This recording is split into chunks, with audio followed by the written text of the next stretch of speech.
सुद्धा तुम्ही बघितलं असेल, गेले 5 ते 10 वर्ष आपण मध्यवर्ती सार्वजनिक शिवजयंती हा उपक्रम धाराशिवकर मधील माझे तरुण सर्व समाज असेल जो महाराजांना मानतो किंवा छत्रपतींना मुजरा करतो, तर त्या माध्यमातून फक्त शिवजयंती साजरी करणे हा उपक्रम न ठेवता समाज उपयोगी उपक्रम राबवणं ही आमची चर्चा झाली.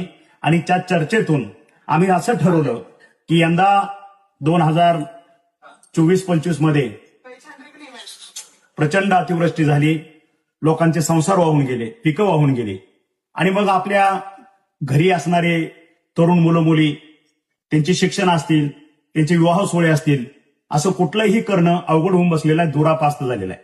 म्हणून ह्या वेळेस ह्या मंडळानं असा निर्णय घेतला की सर्व धर्मीय बिगर हुंडा सामुदायिक विवाह सोहळा आपण ह्या शिवजयंतीच्या माध्यमातून राबवू. आणि म्हणून फक्त धाराशिव जिल्ह्यातीलच तमाम कुटुंबांना मी आवाहन करत नाही, संपूर्ण महाराष्ट्रातील गरजू आईवडिलांना आवाहन करतोय की ह्या संधीचा आपण लाभ घ्यावा. ज्यांना अडचण आहे की आपल्या मुलामुलींचा विवाह आपल्या हातून यंदा होऊ शकत नाही, लग्न जमून झालेलं आहे, विवंचनेत आहात, त्या ठिकाणी हा माझा मराठा मावळा मी स्वतः प्राध्यापक डॉक्टर तानाजी सावंत तुमच्या सोबत आहे, तुमच्या खांद्याला खांदा लावून आहे. ह्या संधीचा फायदा घ्या. 8 फेब्रुवारी 2026 ला हा विवाह सोहळा धाराशिव नगरीमध्ये संपन्न होतोय.